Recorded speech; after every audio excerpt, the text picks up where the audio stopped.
Good day everyone. In this video, I will teach you how to create form setup. Let's focus on the step to ensure that this is implemented properly and effectively. Before we begin discussing how to create form setup, let's talk about the purpose of this.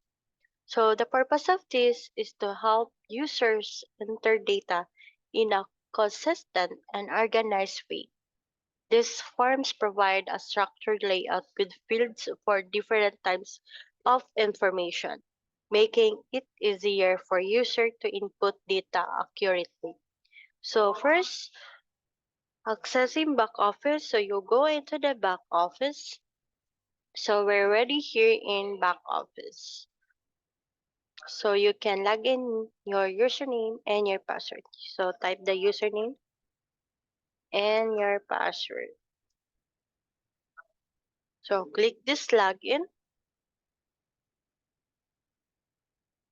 So go to this setup and locate the form setup. So click this. So we're ready here in form setup.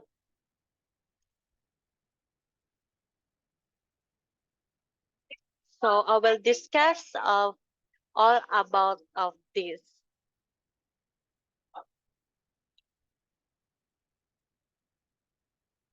So the journal entry, record of financial transaction typically entered into a general ledger.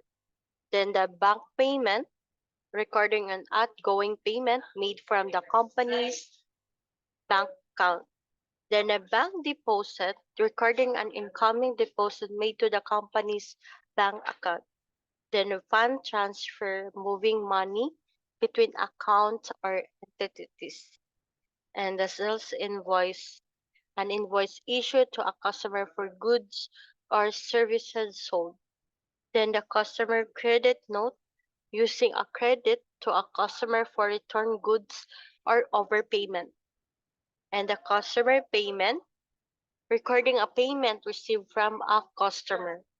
Then delivery note, meaning document on company goods delivered, confirming receipt.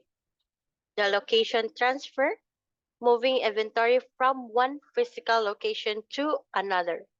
Then the inventory adjustment, modifying inventory levels due to the discrepancies or other reason.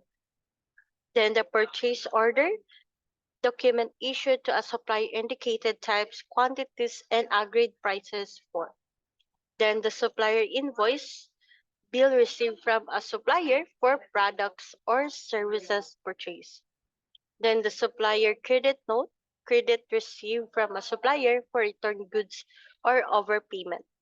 The supplier payment, meaning recording a payment made to a supplier.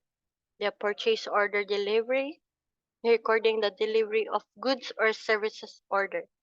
The work order, document authorizing the manufacturing or assembly of products.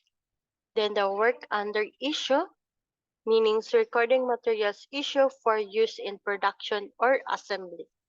The work on order production, recording the completion of manufacturing or assembly tasks. The sales order, the document received from a customer ordering goods or services. The sales quotation, meaning a document providing pricing information to a potential customer.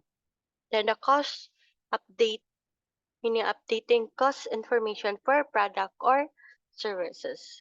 Then the last is dimension, refer to various attributes or characteristics used for analysis or categorization purposes within the system. So this is the form of setup. You can put this the next reference. If you have a change or added, you can click this update. So this is the forms of setup.